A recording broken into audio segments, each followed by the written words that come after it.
Помещение, где базируется клуб «Свои», редко пустое. Вот и в этот день издалека слышны голоса, а в этот раз детские.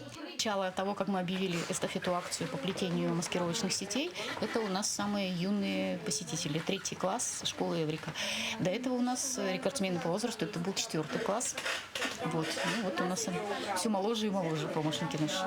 Ребята очень серьезно подошли к делу. Пальцы старательно тянут каждый лоскут, укрепляя его покрепче, чтобы сеть стала надежным укрытием для бойцов.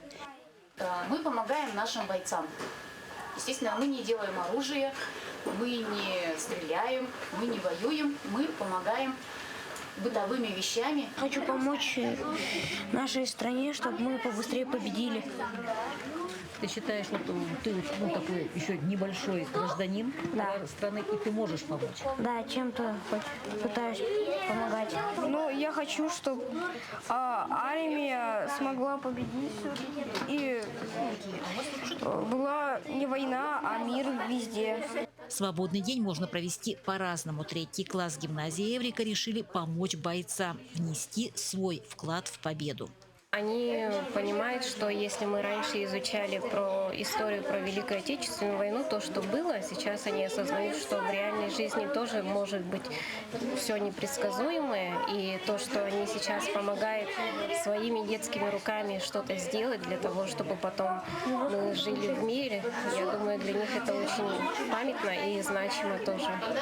Спустя время ребята освоились и решили подбодрить друг друга песней.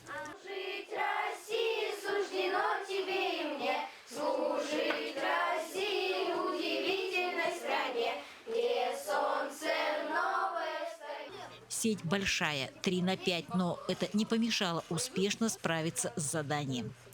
Вы знаете, даже приятно, что наступило время первых. Это же дети. И то, что они сейчас у нас привлекаются к работе, они даже сравнивают «я как мама». Хорошо, что наступили такие времена, потому что мы одно время решили, что демократия, детям нельзя их заставлять работать. А тут вот сейчас к труду мы их приучаем. Патриотизм, он вот, не слова, а дело.